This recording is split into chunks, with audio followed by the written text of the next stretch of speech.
right, what's good? Hey everybody, this is a non-beer video. This is a serious video. This is my sister from another mother, Miss Nicole Sally.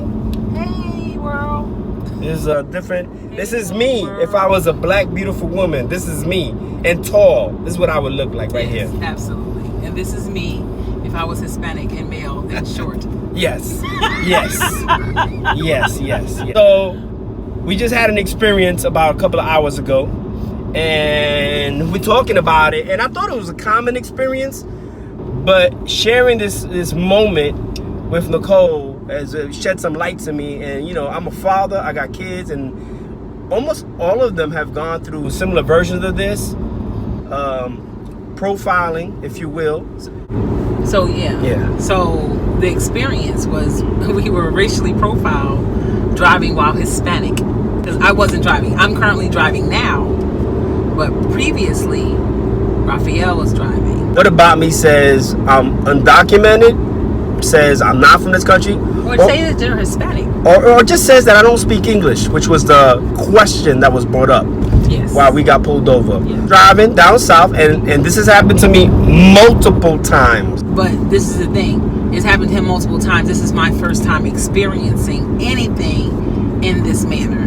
So I'm still in a state of like, wow, about what happened. So because I get pulled over pretty frequently, and in the state of PA, watch out now, let's not get pulled over for this light.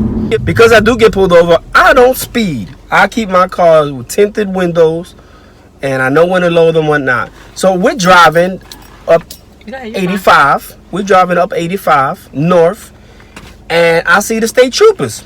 Okay, I see you on the right. I ain't speeding. It's 75. I'm going 70. And then literally within 2 minutes, in one of those traps in the middle, there's a black Charger. I see another cop. I was like, I'm not speeding.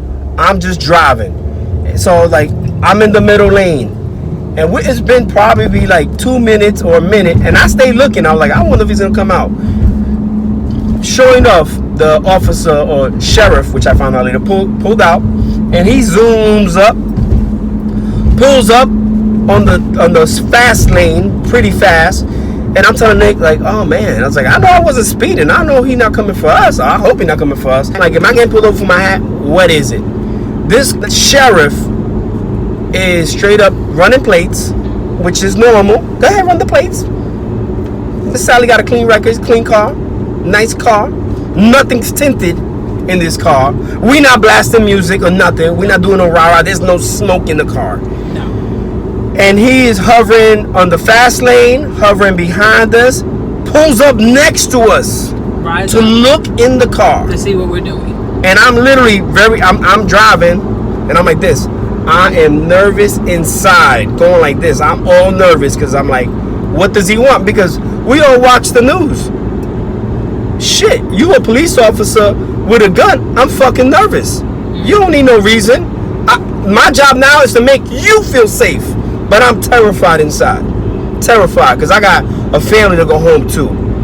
We both do. Right. We're not trying to make the news. So long story short, he pulls up, and eventually, after riding up on us and on the side of us, he gets behind us and turns on the lights.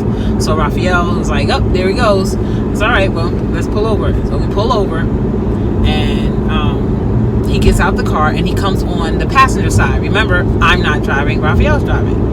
So he comes on the passenger side, and he proceeds to ask, whose car is this? Well, this is my car. Okay, he asked for the registration, I don't know, but it was small talk. Where are you going? Where are you coming from? What are you doing? Everything that was asked was directed at me. So of course, I'm answering all of his questions. This is what we're doing. I'm a photographer, blah, blah, blah, doing a photo shoot, just simple answering questions to me. So while he asks these questions, he said, who is he? Who is he? And he did ask for Raphael's, I believe at that point he asked for your license. So Raphael gave him the license. And so he said, well, who is he to you? I said, oh, he's my friend. He says, oh, okay. He was like, well, does he speak English? What? I'm sorry, excuse me? And Raphael was like, yeah. Yeah, I speak English. So he was like, well, you haven't said anything. Sir, you've been talking to me the whole time. You haven't asked him anything. So where did you perceive that he doesn't speak English? You were talking to me. The information. Then he says to Raphael, I need you to get out the car. Now, understand, every time I've been pulled, I've never had to leave my car. So in my mind, why does Raphael have to leave the car? So he says, I need you to get out the car and meet me around the back of the car. You're going to get into my car. I'm like, what in the hell is going on? I'm standing behind the car and I'm looking at his souped up Charger. In the back of this vehicle, because the officer told me to wait in the back. So I'm waiting in the back, and then he come up and I see him talking to Nicole for a little bit. I'm in the back and he's like, well, listen, you riding kind of close to this truck. And there was a truck in front of me. It was a flatbed. And I was in close on him. But basically, that police officers had so much pressure on us that there was nowhere for me to go. I wasn't going to speed up and pass it, for sure. Absolutely not, because then I would have been speeding. So he's like, you mind if I frisk you? And I'm like, do I mind if you frisk me? I was like, are you allowed to frisk me? Is there a reason you want to frisk me? He's like, well, I don't know you. I don't know if you have a weapon. I wouldn't bring a weapon across state lines. He's like, well, I don't know if you have one. Well, can you at least lift your shirt? And I'm like, so I lift my shirt, showed him my sexy belly. No, but seriously, I lifted my shirt, and he saw it, and he's like, okay, well, I need you to come with me in the car. I'm dreading this. He get in the car, and he opened the door, and he wanted me to sit inside of it. So we in this police car, and he running my license, and he like, well, asking probably the same questions asking Nicole, well, where y'all coming from? We coming from a friend. What were y'all doing? My friend's a photographer. She was taking pictures. Well, what do? You do the same things? Like, no, I paint murals and do tattoos. Oh. Well, how long you live in Pennsylvania? I was like, well, how you pronounce this town you in? You asking me if I speak English? Wait, it's on my license. And then he's like, well, you were riding, he points at a stopwatch. You were riding pretty close to that truck. And I pointed, I'm like, I don't know when you saw that, because I was nervous, because I seen you. He's like, oh no, but he's like, when you passed me, I saw how close you was. I was like, I seen you. Lies. We weren't near the truck by the time when we passed them. We were by ourselves. We rode up to the truck as the police car was following us. So I'm like, I seen you, and I seen the state trooper right before you, which is why I was driving slow. And then when I seen you, I was like, oh, it must be a trap. And I explained to him, you making me real nervous. I was like, of course I'm nervous. I'm not trying to get pulled over.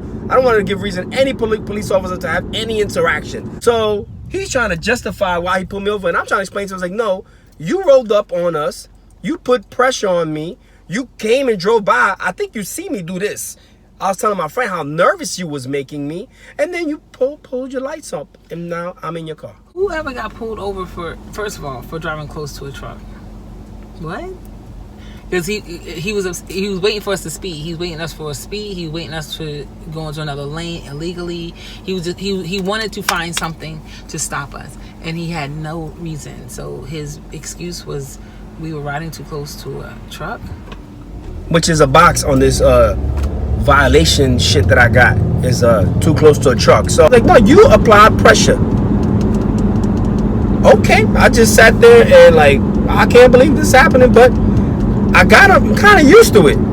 So that's the story as to what happened. So then obviously in this drive, we've been talking about race in America and stereotypes and how things are going right now around the world. And what I was explaining to Raphael is when I saw Raphael, even from the beginning, I never saw him as a Hispanic man at all. Maybe, let me look at you. Maybe like he could be mixed. Maybe I never I didn't see him. So I'm shocked, one, because in my mind I was like, nah, we're not getting pulled over because you're a white guy, and they see a white guy in the car. But apparently, from Raphael's perspective, no, they see a Hispanic. I don't know. I don't understand. I know I'm not the only one that's had this experience, but I thought it was common, so we started the conversation because this has happened to me multiple times. The last time on 85, same state, I got pulled over. I was with my daughter. They're asking me where I'm going. They're looking all up in the car. And even though I'm speaking to the officer, or I don't know what he was back then, maybe he was also a sheriff, he asking me if I was born in this country. What that got to do with you pulling me over? Right. And I'm speaking to you. If I was born in this country, I don't have an accent. It's crazy. It's crazy. That's what happened before. It's very sad to me. It's sad. Like I think we from a generation where we got thick skin and we could take it. But now being a parent, I've seen it affect my kids. I've seen my son get the Mexican jokes, and my son look whiter than me. He got blonde hair and green eyes, and he would get the Mexican jokes. Right. My daughter got the whole, oh, Trump's gonna get you. Who let you over the wall? But it's sad. It's sad. It's sad that you can't drive while black, drive while Hispanic, just drive while being another color other than white. That's extremely sad. It's sad that we have to all live in fear because of the color of our skin. If that's where we are in society, we're moving in the wrong direction, people. It takes a plethora of diversity to make us great. God did not create us all to be the same, because if we did, we would all be what was that? We would all be We'll be robots. We'll be boring. Right, Be right, boring as right. shit. Yeah, exactly. We'll be boring. We were created with all different gifts, different skin tone, different color, different everything, so that we can just be a melting pot of wealth and knowledge. So it's not about who's driving. I don't know what you're looking for. If you're looking for the criminal, really, Wasn't in this car. It's not in this car, and it's not in a lot of the cars that are being pulled over unnecessarily. It's not. It hurts people's feelings. It puts people on defense. Once they get on defense, then the next person that comes along, we're already we're ready for the attack. So then then that person doesn't understand that energy because we're on defense. So now you want to attack us because of our defensiveness, but yet it's been happening. It's continued to happen. But we have to look at this differently, people. We do. And I'm not saying that there's not criminals in the cars. I'm not saying that there's not people that's driving up and down on the road. I'm sure, with drugs in the car, guns in the, illegal guns in the car and stuff like that. But damn, what? I'm tired of it. I've been pulled over in PA, no exaggeration, at least 7 times, and not get anything. Just pulled over. To say to people who are watching this video, how would you feel if the roles was switched and black/Hispanic people were pulling over white people just randomly and asking, are you from this country? Do you speak English? What are you doing? Do you have a large amount of cash in your car? Are you carrying guns? Are you carrying guns? Get out the car. Let me frisk you. How would that make you feel in front of your family, your children, your friends, that want a family member, your husband, your brother, your uncle, your grandfather, get singled out just for driving while white? Facts. Well, I appreciate this dialogue. Yes, I'm gonna go get me something to eat. Peace.